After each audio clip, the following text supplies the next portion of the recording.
Hello guys, welcome to my ultimate gambit series where we will be discussing some sound and also obscure gambits with both colors. And in this video I wanted to show you the Smith-Morra aka Smith-Morra Gambit.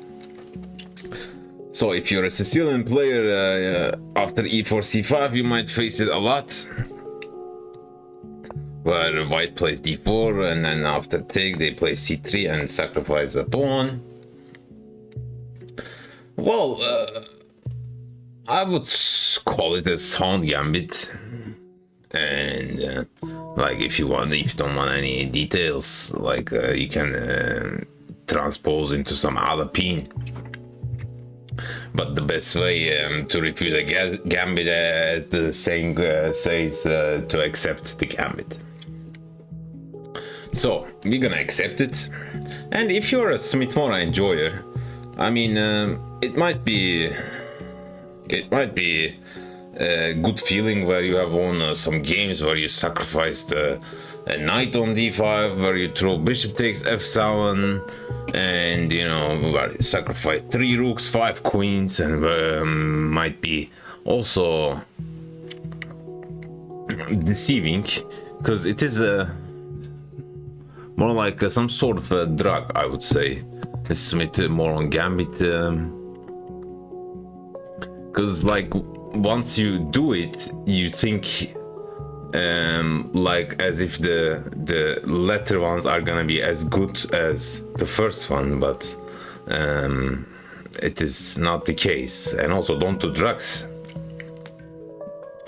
And additionally, I remember once watching Vladimir Kramnik, some Sicilian series, where he was discussing Smith-Morra Gambit, and he said, well, I think c5 is not a bad move at all, that against 1e4 that you can sacrifice some pawns and then punish it immediately. For me, like, absolutely ridiculous. And then he jumps into another Sicilian, which is like an open Sicilian, whatever, Rossalimo. So without further ado, let's dive into it. Last thing, if you're a Smith-Morra enjoyer, like for me, you are missing, it's pity that you are missing the most beautiful thing in chess, which is to play open Sicilian with both colors. I mean, you can get your dubs, but you know, there are more beauties that you might and you should discover. Okay, enough talk. So we accept the Smith-Morra and we play knight c6. There are various different setups, but the one that I'm gonna show is so efficient, and I don't want to call like passive where we try to hold on to our pawns. We will get also some very dangerous initiative if white is careless. So knight f3, the setup that we're gonna play is starting with e6, and 99.99859 times they will play bishop c4. I mean, there are some other moves, some nonsense like bishop e5, and you can play a6 and then take, or you can even simply play knight e7. I mean, if they wanna play Smith-Morra, you know, they should follow the spirit. Bishop f4 is also playable. They will transpose. So bishop c4 and now a6. What is the point of a6? It's not like we are taking control of b5 square and making the most useful Sicilian move. No, we will simply play b5 if they allow us. So white castles and then we play b5. Might look a little bit odd because white developed 2 knights, bishop, and then bring the king to safety, and on the other hand we only developed the knight. We abandoned the king side and pushing b5, but your upper pawn, don't forget, and we will get also our play. So bishop b3, what else? Bishop d5 might look tempting, but we don't take it, because like if we take and then if we move the knight somewhere, this might come, you know, a little bit unpleasant. We don't take it. And now knight a5. We go immediately after the bishop. They retreat. What else? I have to say, for me, the most challenging move is rook e1, but no one plays. But I will show you. I mean, if they know what they're doing, you might face it. But bishop c2, 99.8597% you will see this move, and then we play bishop e7. One thing I have to mention: we don't start with bishop e7. This is a very critical point. Why we do not start with bishop e7? Well, knight d5 might still come, and then take. You know, let's say this one goes here. Now we can't block it with a piece. d6 comes. If we move the queen, if we block it with the queen moves, and then rook comes, a little bit unpleasant. On the other hand, if they try to play again the same spirit, now still this move comes, and now there is a dangerous pin, you know. So that's why we start with knight a5. So our setup is, after white retreats, knight a5, bishop b7, rook c8. Regardless, I would say, regardless how white plays. But we have to watch out. Of course, now bishop c2, bishop b7.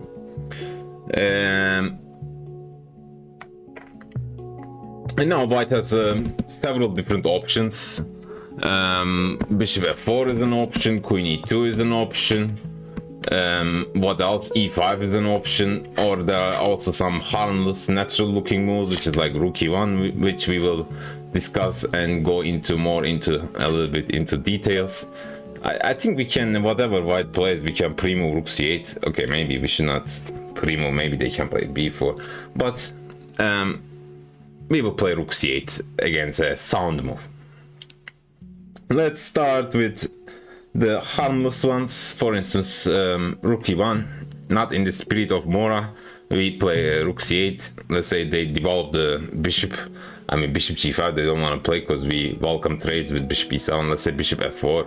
Now we can play any move, I guess. Knight f6 we can play, or we can play bishop c5. In this position, bishop c5 is a little bit more accurate because this rook has left the guard of this f2 pawn. I mean, knight f6 is also playable, but like, or maybe some knight d5, and then we have to take, and then take, queen can take, but the bishop is unpre, still playable. Or e5 here, take, and then they can try to trade our most active piece, and then knight c4, knight b6, playable, but a little bit passive, I have to say. So instead of knight f6, we start with bishop c5. So instead of memorizing, guys, just that there is a simple concept that we have to check before developing our king side, whether the bishop is here, queen is here, maybe the rook is on d1, which I'm gonna show you later. So bishop c5 is more accurate. Why? Because now, for instance, knight d5 we can take, and then king f8, up a piece, gg, why not? What else? Bishop d6 is, I think, nonsense. We can simply take. I mean, why, if you're down pawn, why would you love to trade more pieces for white? I mean, knight c4, castles, zero problem. a3, b4 might look tempting for some of players, but because of the thanks for the rook on c8, after something like a3, b4, and then we move the bishop back, the knight would be also hanging, so this is not an option. And after bishop c5, then later on we can simply develop with something like knight f6, and we will have absolutely zero problem. So this is all about this harmless looking rook e1. e5 is also an option, trying to go for immediately some quick activity. We still play rook c8. Don't forget rook c8, knight a5, bishop e7, rook c8. and Gucci Bonchichi. Let's say knight a4, something like some nonsense. Queen e2 would be a mistake because we can take, and then they have to take with the pawn because queen takes b4. We win the bishop. I mean, knight d4, we simply wait, bishop e7, and then if they want to give us a check, we simply take. Queen can't take because the bishop is hanging, and then after takes, I think we can play whatever we want. We can even ruin white's pawn structure. And if they make a random looking move, now we see the importance of bishop e7. Because we have this option to go for this f5 move, which solves all of our problems. Because after if they take en passant, well, we have an amazing position. We will simply castle, enjoy the sniper on b7, and if they simply go like back, I think we can even go like aggressive, I would say. But now this bishop is blocked. I think even b4, still the same tactics might occur. We have zero problem. So e5 is also a little bit harmless, I would say. What else? Bishop f4 and queen e2 are in the spirit of Smith-Morra moves. If they play bishop g5, which I would find it also not in the spirit, we can simply block. If they take, we simply take with the knight. And e5, what else? Now we can castle. Or we can start with knight g6 actually, and then if knight e4, now we castle. Okay, you can jump to d6, attack our bishop. Now we can chop off this one and then eat the e5 pawn, but there is a small tactic that white has, and they can win the piece back. Still, we have to play knight c4 because rook c8 we can't play. This knight is annoying. Still, if rook f to d1, d5, I mean, slight advantage for black, definitely playable. I think the best move here is b3, but yeah. Or you can, if you try to keep more pieces in the board, we can simply play bishop d5. It's also a very valid option. We centralize our bishop. Look at that monster. And then let's say white wants to get rid of that bishop with something like rook e1, bishop e4. Now don't forget that knight on a5 on picnic for too long. We simply bring the knight back into the game. Let's say something like this, take, and then we have a move undermining this pawn, this central, a little bit central pressure. With f6 we are attacking the e5 pawn, so they have to take, and then after we take, we have absolutely zero problems. I would prefer this one, but still, if you want, you can also chop off this one and then go for this minor pieceless endgame, heavy piece endgame, sorry. So bishop g5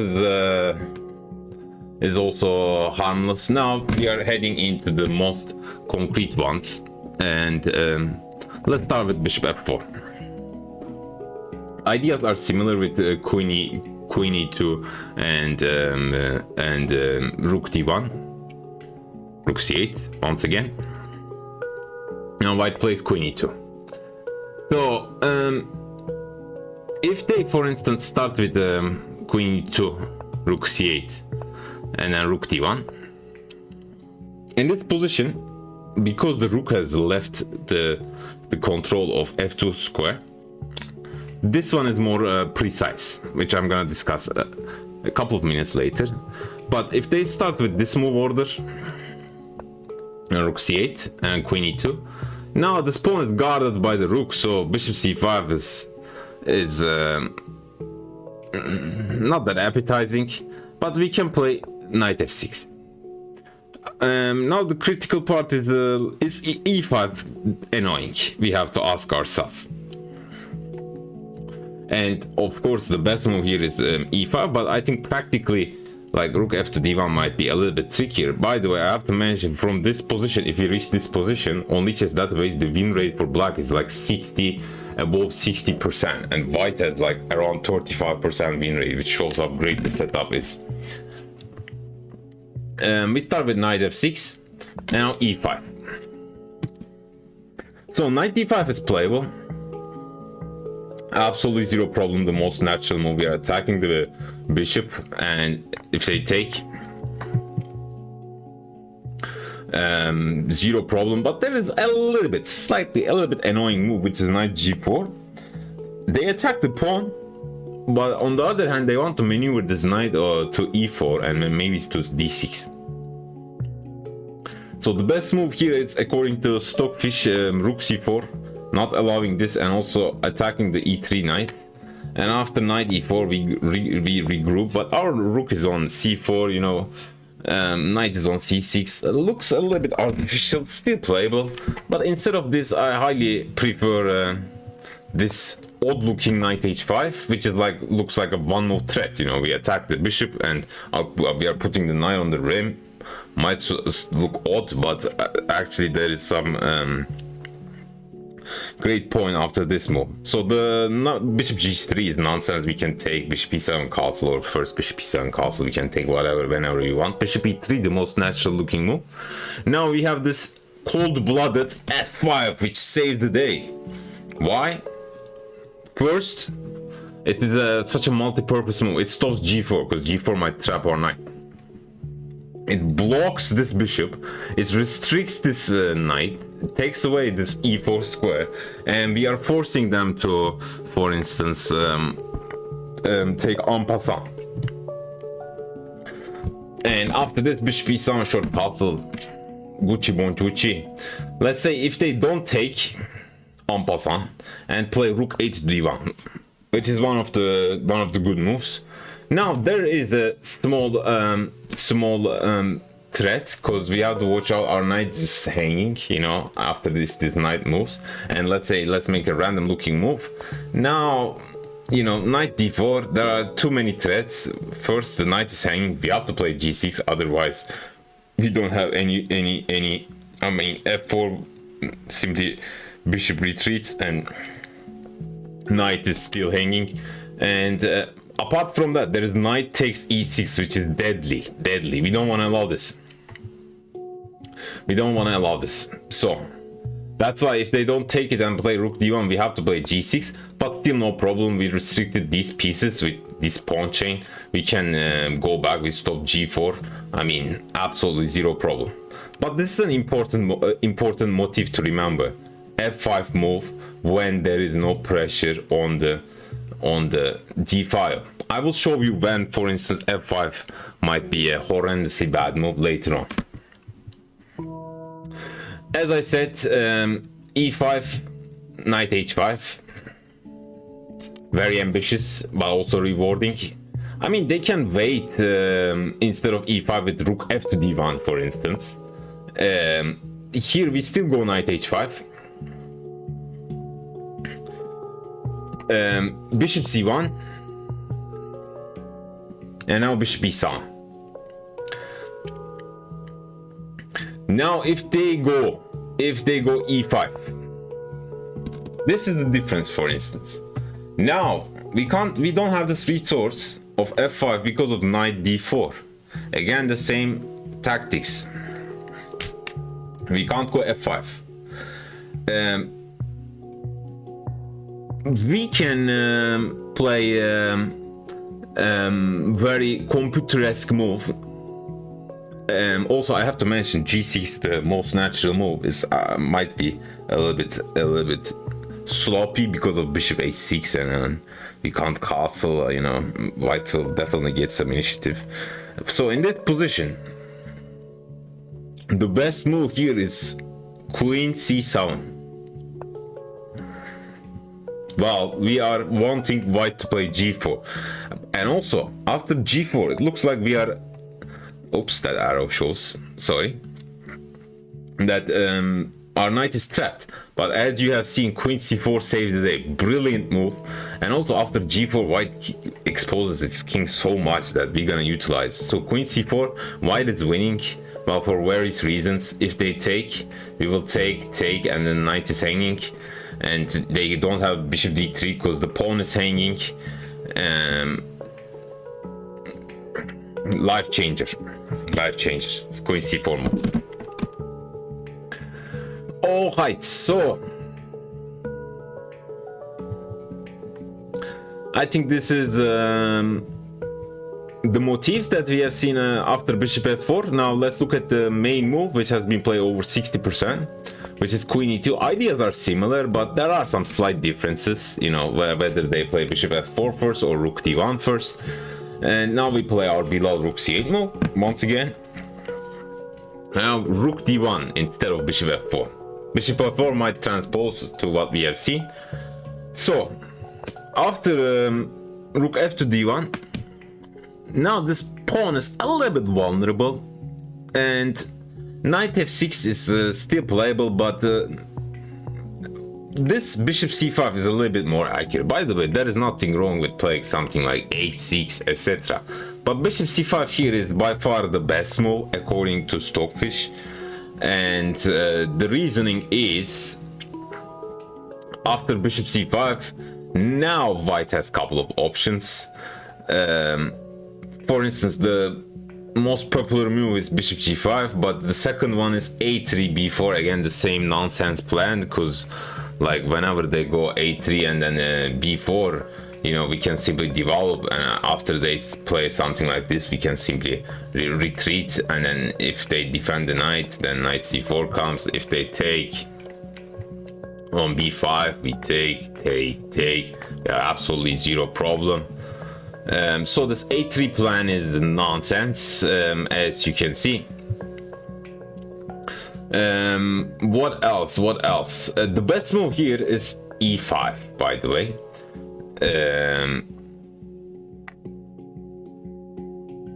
Why e5? Well, it is restricting our knight a little bit. We would love to develop to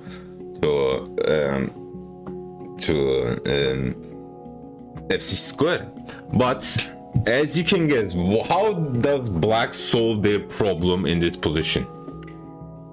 I mean, if you play knight e4, then for instance knight e7, and knight e4 might be a little bit, and then we have to park our ways with our lovely bishop, and then because our you know, there might come some check, etc, etc.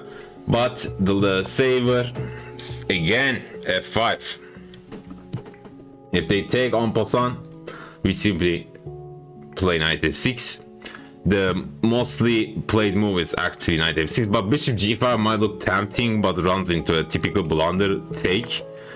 And if they take, we will be up a piece. But there is one last trick that white has in this position, which is like queen d3. And if we take, they take on d7, and then simply capture our rook next. So we simply play bishop e7, and then take, queen takes. We can castle, or we can first even play knight g6, attacking e5 pawn, and we have absolutely zero problem. So this e5 is best, but the most popular move here is bishop g5 actually. You can still play knight e7, but I prefer really this move, bishop e7. We welcome trades, because then we get our king into safety pretty easily. So it is wise for white to keep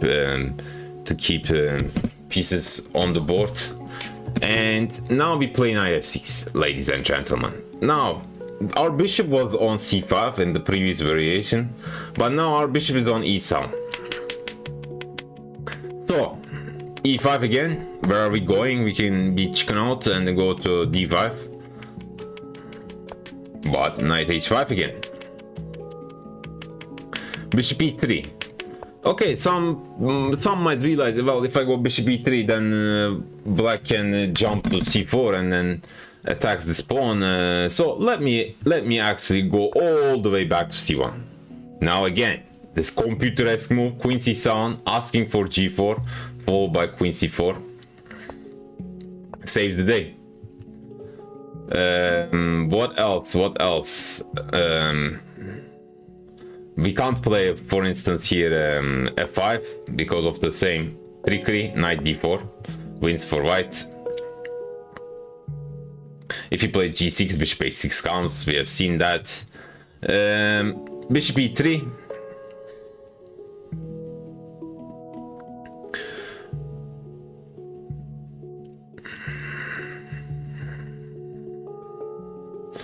I mean, we can still play queen c7 and then do this, but we have also another resource in this position, which is actually spectacular.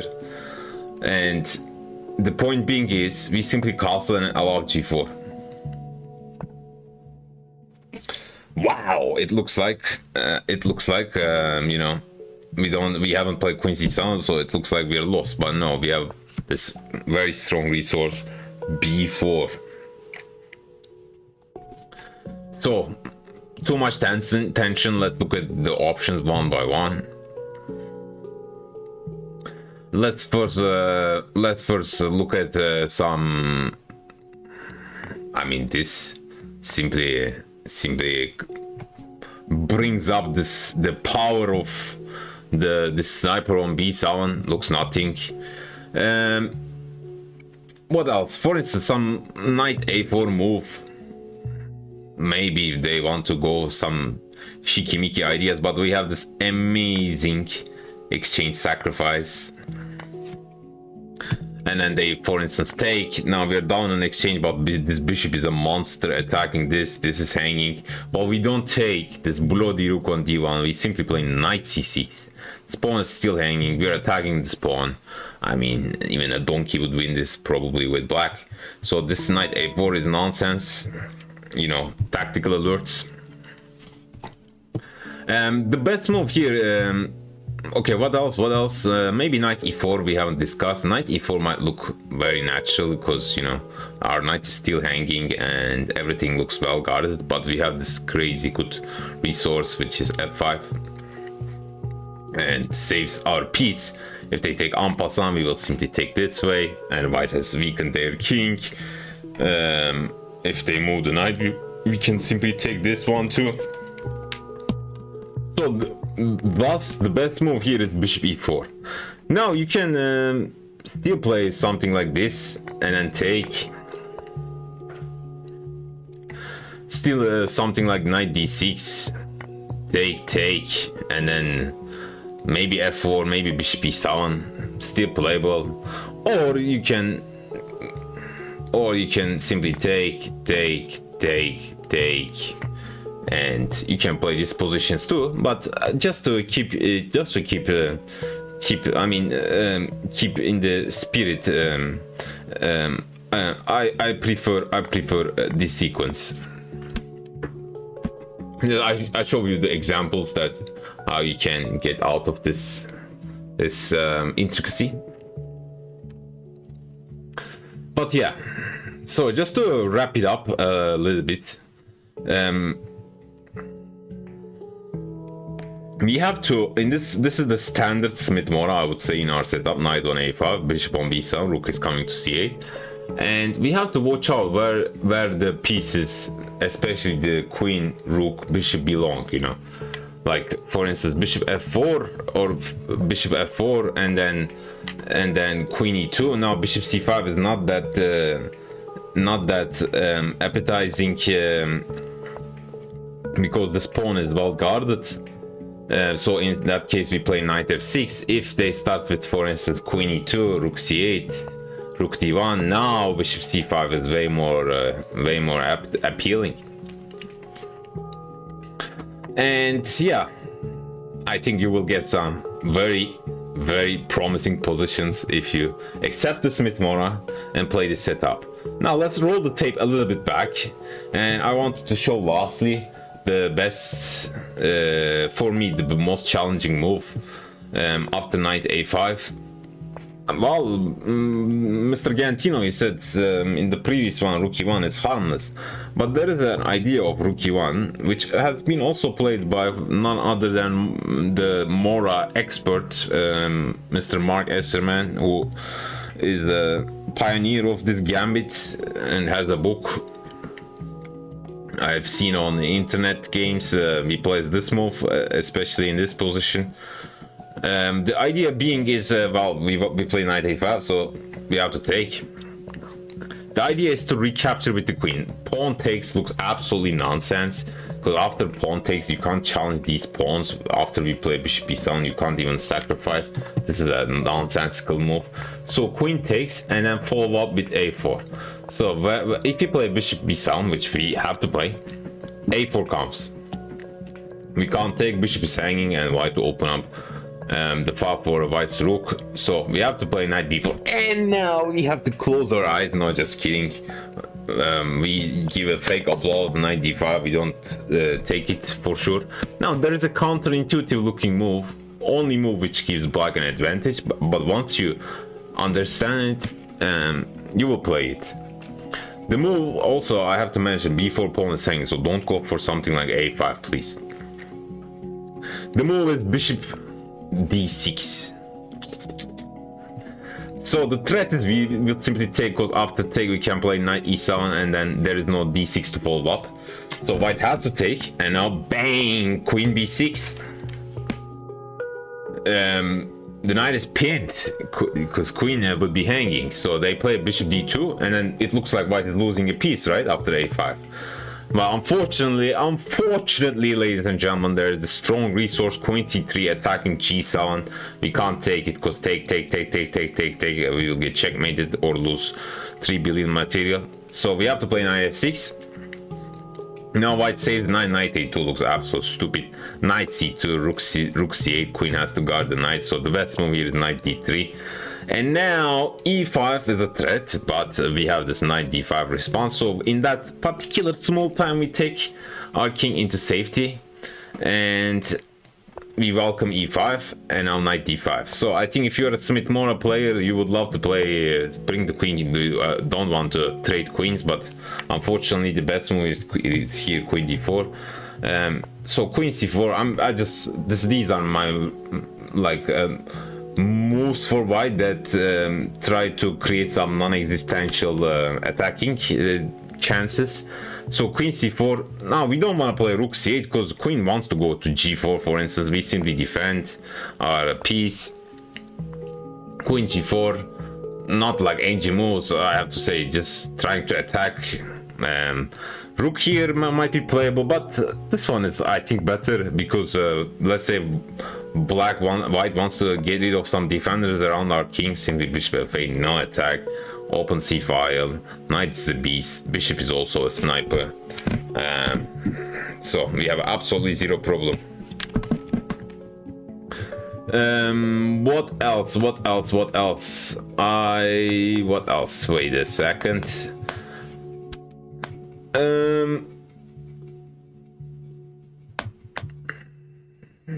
They can start with here bishop g5 too. But this leads to nothing because after f6 both pieces are hanging. They have to go. I mean, we can't take because our bishop is hanging, but we simply develop. Rook has left the guard of f2 square. Bishop c5 natural. Rook c8, our beloved move. Knight d5. No thank you. Knight e7. Take. Absolutely zero problem. So this was the whole idea in this rook e1 move, which is, I think, very nice. But white has to find this queen c3 move, etc., etc. And if you don't play bishop d6 in this position, you might get toasted. So must move, I have to mention. So this was all about Smith-Morra, ladies and gentlemen. I mean, they can start with something like bishop f4, and we still want to stick with our same plan. And if they play bishop c4, b5, no, we should not go knight a5 for the reasons that I showed before. This bishop b7. So in this particular move order, we can start with bishop b7 and then follow up with this, and then we transpose into what we have seen before. I mean, bishop d5 we can take and then play d6, no threats at all. Some nonsense moves like e5, I don't know, d6, d5, I think everything is playable.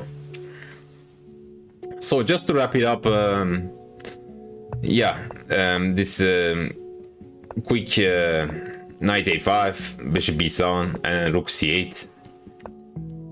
We will have a very promising position in this after the dust has settled. The Smith-Morra enjoyers also will lose their faith into their attacking chances, and they will play badly, trust me. So thank you for watching, guys. Don't forget to smash that subscribe button if you haven't yet. I'll see you in the next ones. See you.